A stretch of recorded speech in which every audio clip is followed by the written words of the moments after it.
Hello बच्चों, कैसे हो आप सब। उम्मीद करता हूँ कि आप सब बहुत अच्छे होंगे और खूब मन लगाकर पढ़ाई कर रहे होंगे।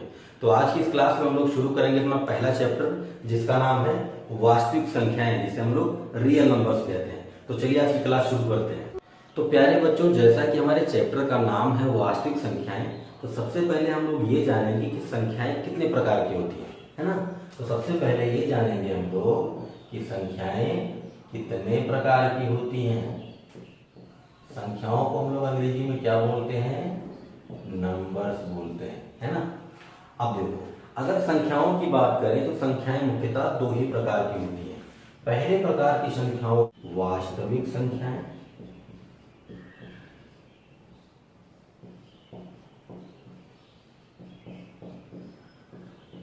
और दूसरे प्रकार की संख्याओं को हम लोग बोलते हैं काल्पनिक संख्या।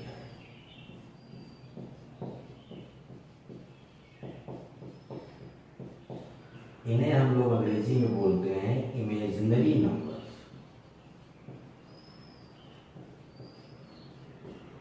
और इन्हें हम लोग बोलते हैं रियल नंबर्स,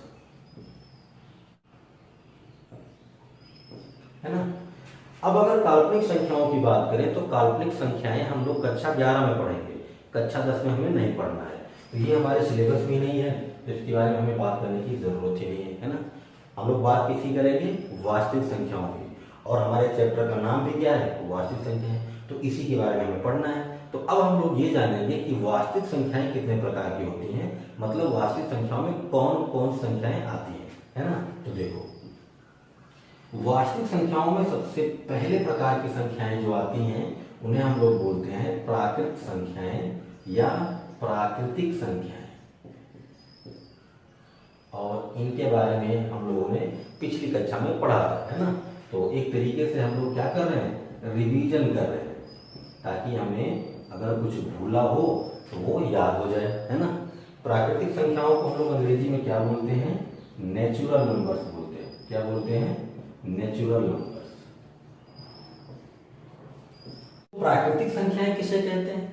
प्राकृतिक संख्याएं वे संख्याएं होती हैं जिनसे हम लोग गिनती करते हैं, मतलब हम कह सकते हैं कि गिनने वाली संख्याओं को, गिनती करने वाली संख्याओं को प्राकृतिक संख्याएं कहते हैं। जैसे मैं आपके सामने लाके कुछ कलम रख दूं और आपसे कहूं कि बताओ कितने कलम हैं, तो आप क्या करोगे? आप उन्हें गिनना शुरू कर दोगे। आप कहोगे कि 1 2 3 4 5, और ऐसे गिन के आप बता सकते हो कि ये 50 कलम है, ये 60 कलम है, ये 70 कलम है। तो जिन संख्याओं से हम लोग गिनती करते हैं उन्हें हम लोग प्राकृतिक संख्याएं कहते हैं, और प्राकृतिक संख्याएं 1 से शुरू होकर अनंत तक होती हैं। क्यों? क्योंकि हम लोग जब गिनना शुरू करते हैं तो 1 से शुरू करते हैं। तो जहां से आप गिनना शुरू करते हो और जहां तक आप गिनना चाहो गिन सकते हो, उन सभी संख्याओं को हम लोग क्या बोलेंगे? प्राकृतिक संख्याएं बोलेंगे। जैसे हम लोग कह सकते हैं कि प्राकृतिक संख्याएं 1 से शुरू होती हैं और कहां तक जाती हैं? अनंत तक जाती हैं, है ना। जितना आपको गिनना है आप गिनते जाओ, जितनी भी संख्याएं आप प्रयोग करते हो वे सभी संख्याएं क्या होंगी? प्राकृतिक संख्या होंगी, ठीक है। इसके बाद बारी आती है पूर्ण संख्याओं की। इसके बाद बारी आती है पूर्ण संख्याओं की। पूर्ण संख्याओं को हम लोग अंग्रेजी में बोलते हैं होल नंबर्स। क्या बोलते हैं? Whole numbers. तो अगर मैं आपसे पूछूं कि पूर्ण संख्याएं किसे कहते हैं, तो आपका जवाब होगा कि अगर प्राकृतिक संख्याओं के साथ हम शून्य को लिख दें तो उन संख्याओं को हम पूर्ण संख्याएं कहेंगे। मतलब ये कि प्राकृतिक संख्याएं आपकी शुरू होती हैं 1 से, 1 2 3 4 5 6 कहां तक? अनंत तक। अगर मैं इनके साथ शून्य को लिख दूं तो ये क्या हो जाएंगे? पूर्ण संख्याएं हो जाएंगी। तो मतलब यह है कि अगर हम प्राकृतिक संख्याओं के साथ शून्य को लिख दें तो जो संख्याएं हमें प्राप्त होती हैं उन्हें हम लोग क्या बोलेंगे? पूर्ण संख्याएं बोलेंगे। मतलब यह है कि 0 से लेकर अनंत तक सभी संख्याओं को क्या बोलते हैं? पूर्ण संख्याएं बोलते हैं, ठीक है। तो ये तो बात रही पूर्ण संख्याओं की। अब पूर्ण संख्याओं के बाद बारी आती है पूर्णांकों की। पूर्ण संख्याओं के बाद बारी आती है पूर्णांकों की। पूर्णांकों को हम लोग अंग्रेजी में बोलते हैं इंटीजर्स। क्या बोलते हैं? इंटीजर्स। अब अगर पूर्णांकों की बात करें तो पूर्णांक किसे कहेंगे आप? देखो, पूर्ण संख्याओं के साथ अगर आप ऋणात्मक संख्याओं को रख दो तो उन सभी संख्याओं के समूह को पूर्णांक कहते हैं। नहीं समझ में आई बात? देखो ये रही पूर्ण संख्या, लिख देता हूं मैं 1 2 3 4 5 6 डैश डैश डैश डैश कहां तक? अनंत तक, है ना। ये रही पूर्ण संख्या। अगर मैं इन पूर्ण संख्याओं के साथ -1 -2 -3 -4 dash dash dash minus infinite, है ना, इन संख्याओं को अगर रख देता हूं तो इन सभी संख्याओं के समूह को हम लोग क्या बोलेंगे?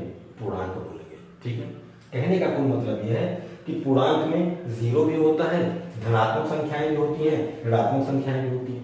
सभी प्रकार की संख्याओं को अगर हम एक साथ रख दें तो उन्हें हम लोग क्या बोलेंगे? पूर्णांक बोलेंगे। ठीक है, अब एक बात यहां पर और समझ लेते हैं। एक से लेकर के दाहिनी तरफ एक से लेकर के जितनी भी धनात्मक संख्याएं होती हैं, 1 2 3 4 5 6 7 8 कहां तक? अनंत तक, इन सभी संख्याओं को हम लोग बोलते हैं धनात्मक पूर्णांक। क्या बोलते हैं? धनात्मक पूर्णांक। इन्हें हम लोग अंग्रेजी में बोलते हैं पॉजिटिव इंटीजर। क्या बोलते हैं? Positive integer. और -1 से लेकर -2 -3 -4 -5 dash dash dash dash minus infinite, यानी जीरो से बाईं तरफ की सभी संख्याओं को हम लोग बोलते हैं क्या? ऋणात्मक पूर्णांक, यानी नेगेटिव इंटीजर।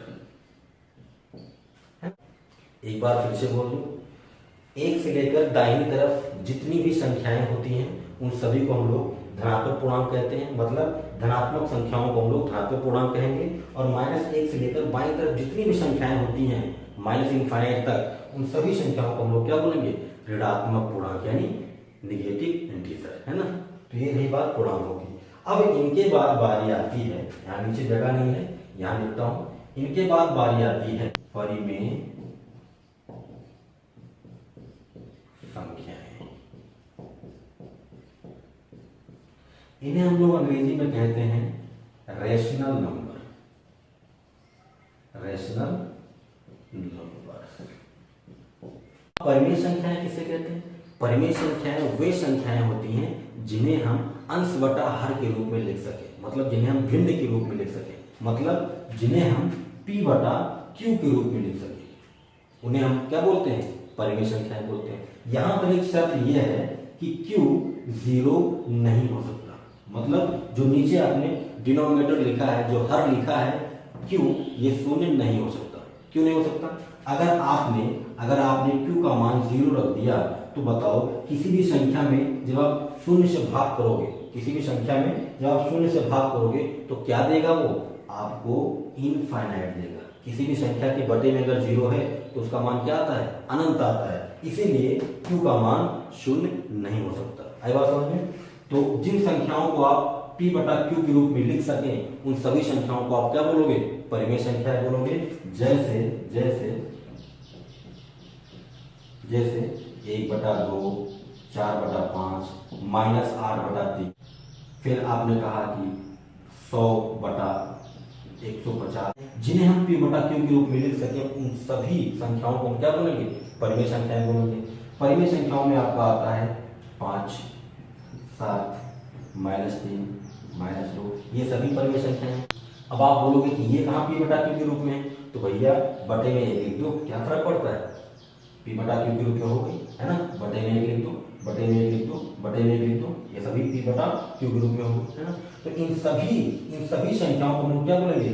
परिमेय संख्याएं बोलेंगे। क्यों? क्योंकि ये सभी p बटा q के रूप में है, मतलब अंश बटा हर के रूप में है। अब बारी आती है अपरिमेय संख्याओं की। अपरिमेय संख्याएं। अपरिमेय संख्याओं को हम लोग अंग्रेजी में बोलते हैं इरेशनल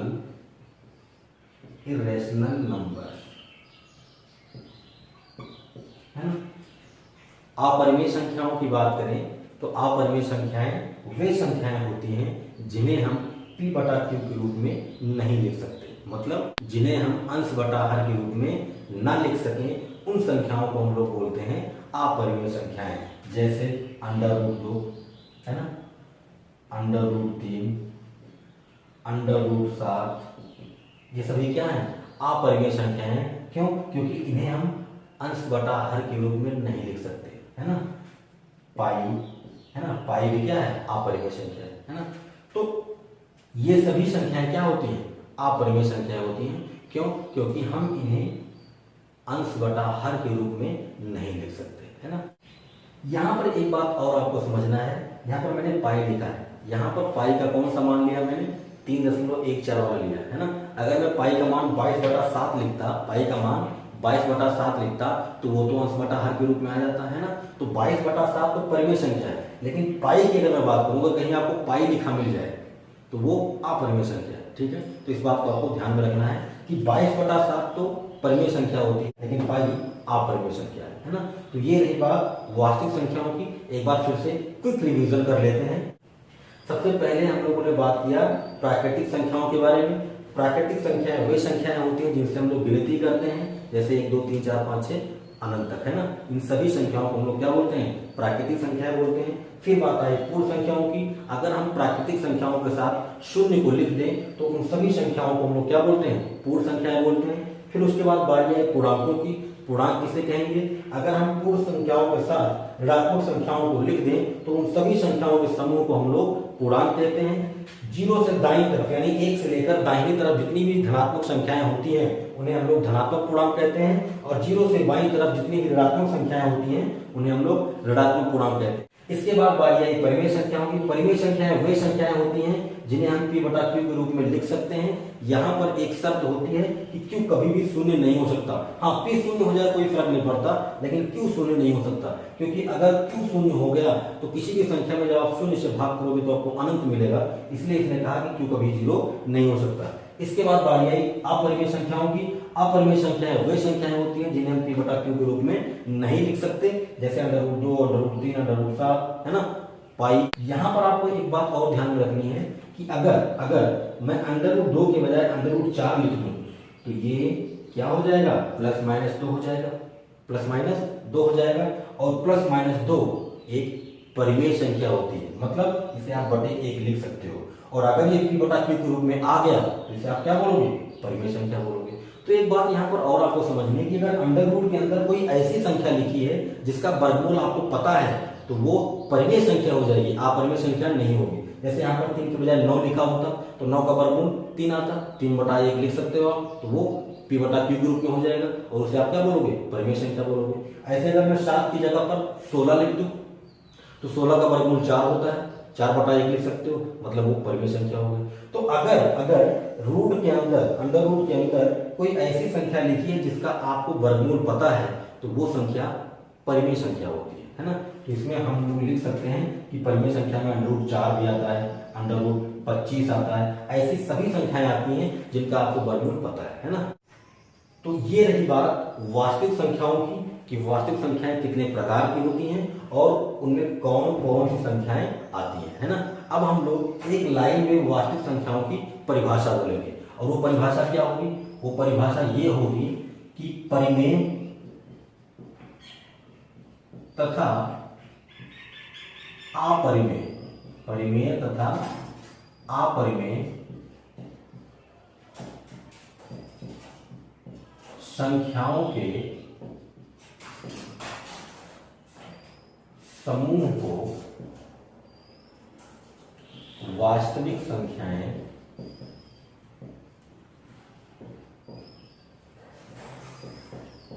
कहते हैं।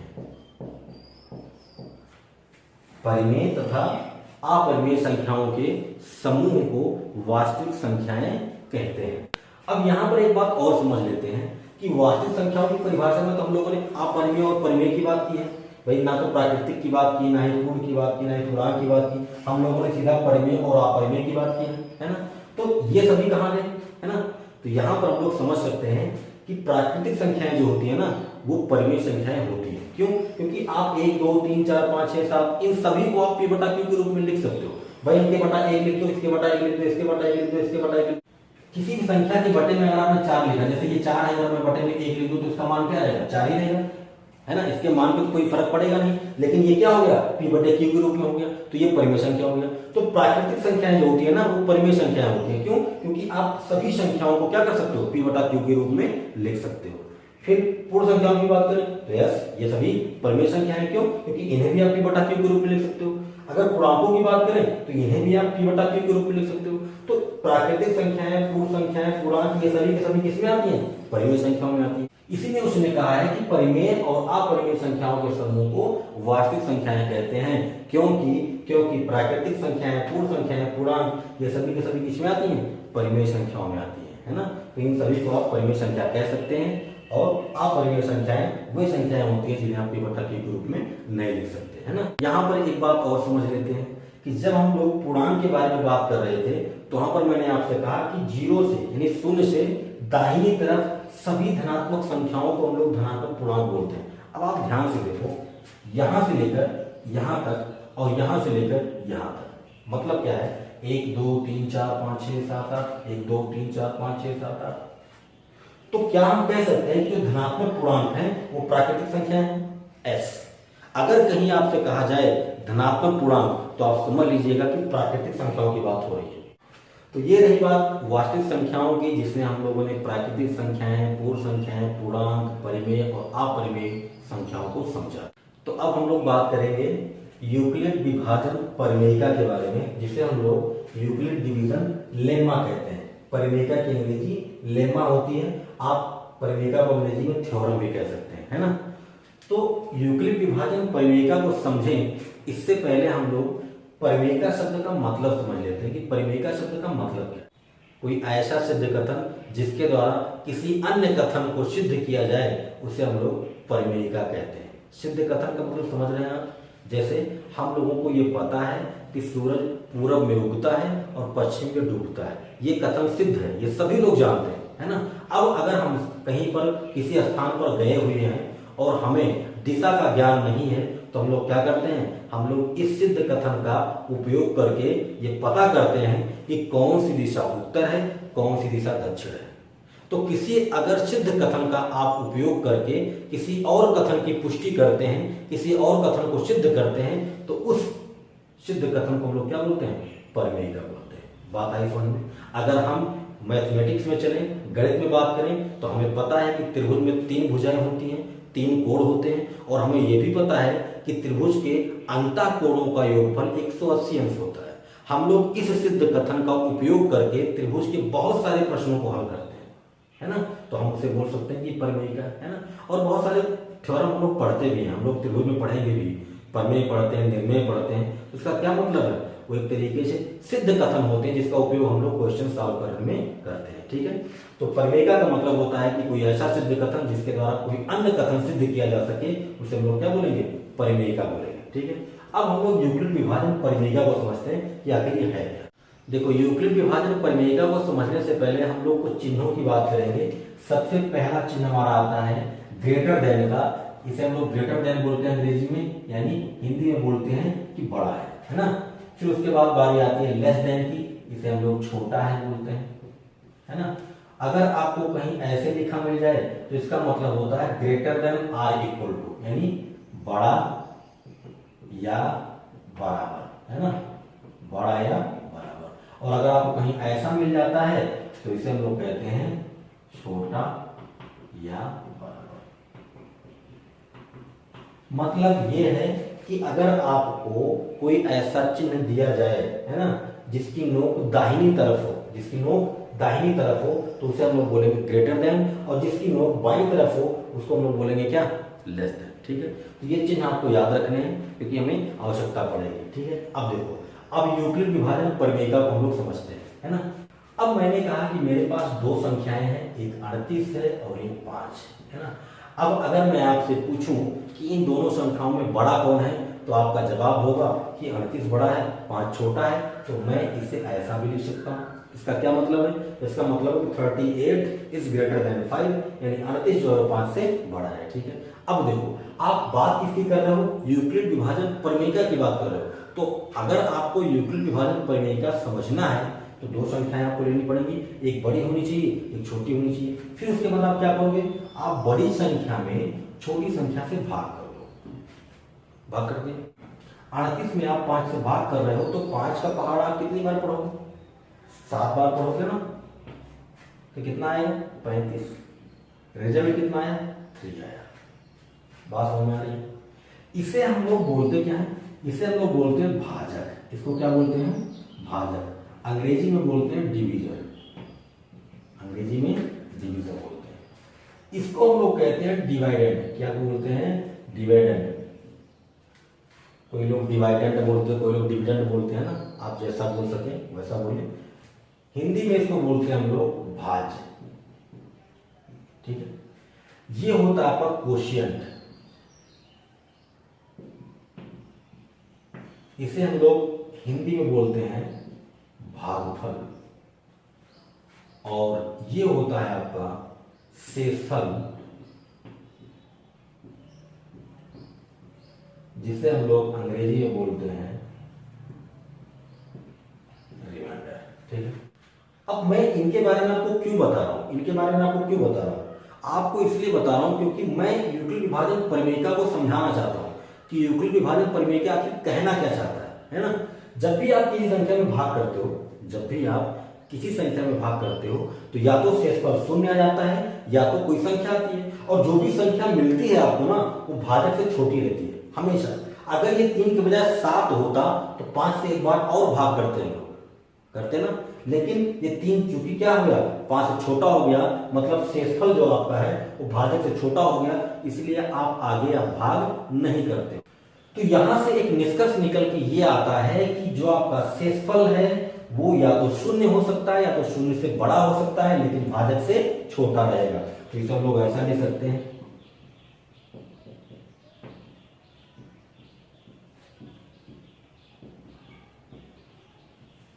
इसका मतलब यह है कि जो आपका शेषफल है वो या तो शून्य हो सकता है या तो शून्य से बड़ा होगा, लेकिन भाजक से छोटा रहेगा। मतलब इस 5 से हमेशा शेषफल छोटा रहेगा। अगर शेषफल 5 से बड़ा आता तो हम लोग आगे भाग करते, है ना। तो यही है यूक्लिड विभाजन परिमेयिका।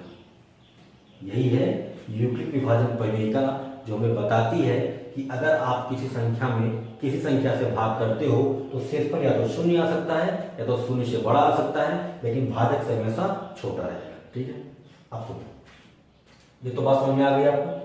अब अगर मैं 38 को लिखना चाहूं, 38 को लिखना चाहूं तो मैं कैसे लिख सकता हूं? क्या मैं इसको ऐसे लिख सकता हूं? 5 गुणे 7 धन 3 लिख सकता हूं। देखो 5 सत्ते 35 और 3 38। ये क्या है? ये भाज्य है। ये क्या है? ये भाजक है। ये क्या है? ये भागफल है। ये क्या है? ये शेषफल है।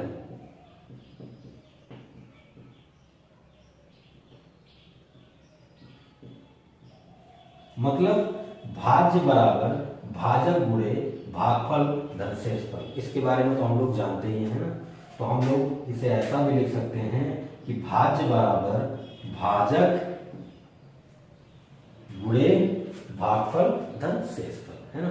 तो इसके बारे में हम लोग पहले से जानते थे, है ना। एक बार और हम लोगों ने समझ लिया कि जो हमारा भाज्य होता है वो भाजक और भागफल का गुणनफल धन शेषफल के बराबर होता है। ठीक है, तो ये रही बात यूक्लिड विभाजन परिमेयिका की। यूक्लिड विभाजन परिमेयिका का उपयोग हम लोग आगे करने वाले हैं।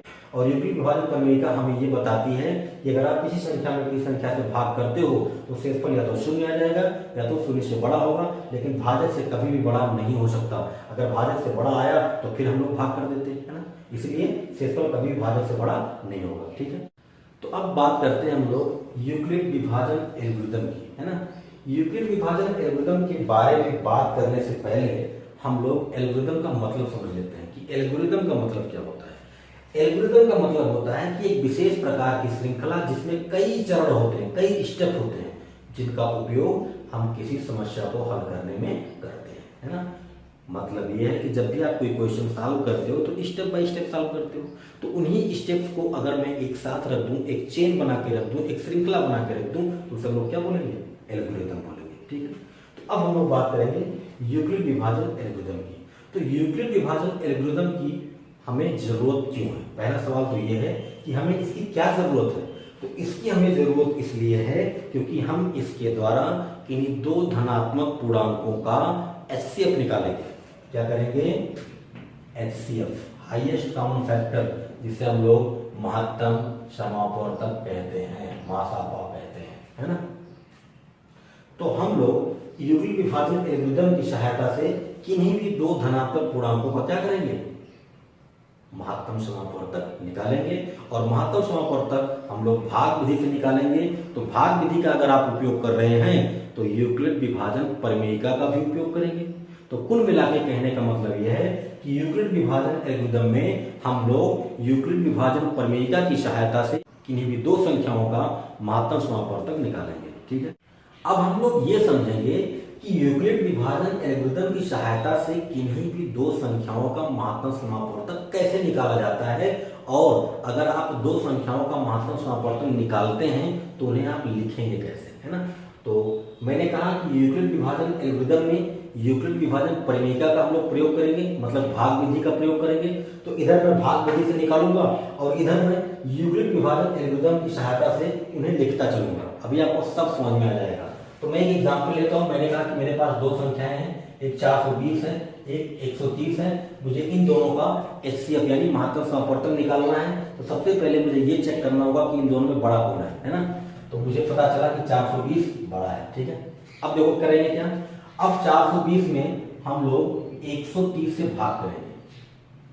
420 में 130 से भाग करेंगे। 130 से कितनी बार भाग जाएगा मुझे पता है, 3 बार जाएगा, क्योंकि 4 बार ज्यादा हो जाएगा, है ना। तो 3 का गुणा कर लो, 13 3 39 यानी 390 हो गया।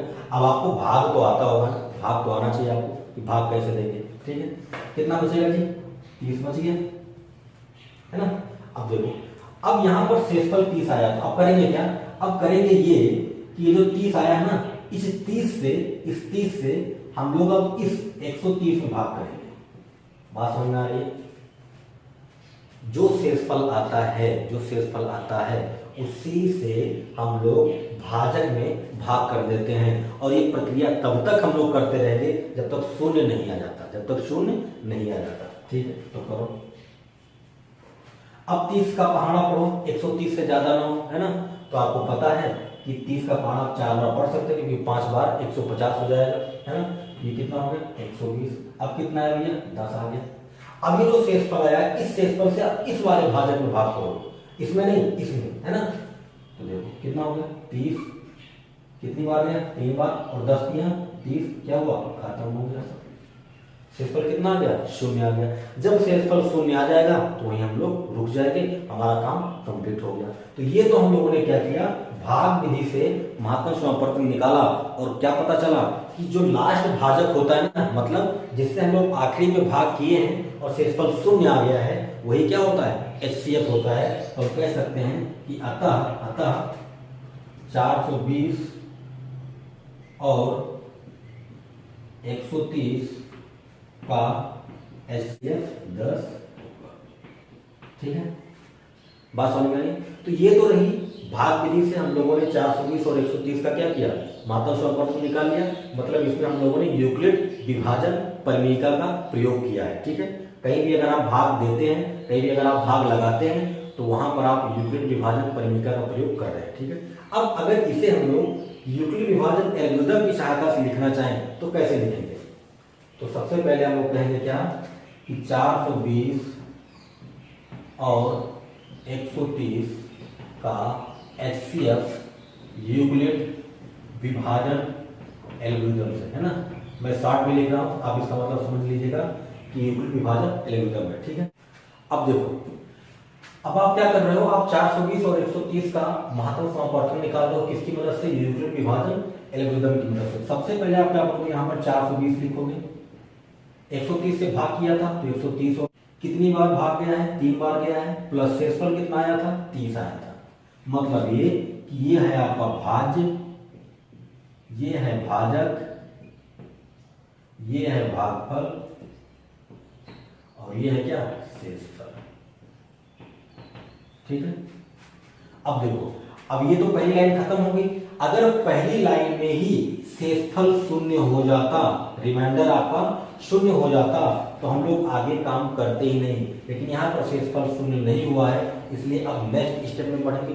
नेक्स्ट स्टेप में क्या करेंगे, अब 130 को यहाँ लिखेंगे, यानी जो आपका भाजक था अब भाज्य बन गया, इक्वल टू। अब ये जो आपका शेषफल है ना, ये आपका अब भाजक हो जाएगा इनटू, और जब आपने 30 से भाग किया तो कितनी बार गया, 4 बार गया, 4 हो गया, प्लस शेषफल कितना आया, 10 आया, ये हो गया।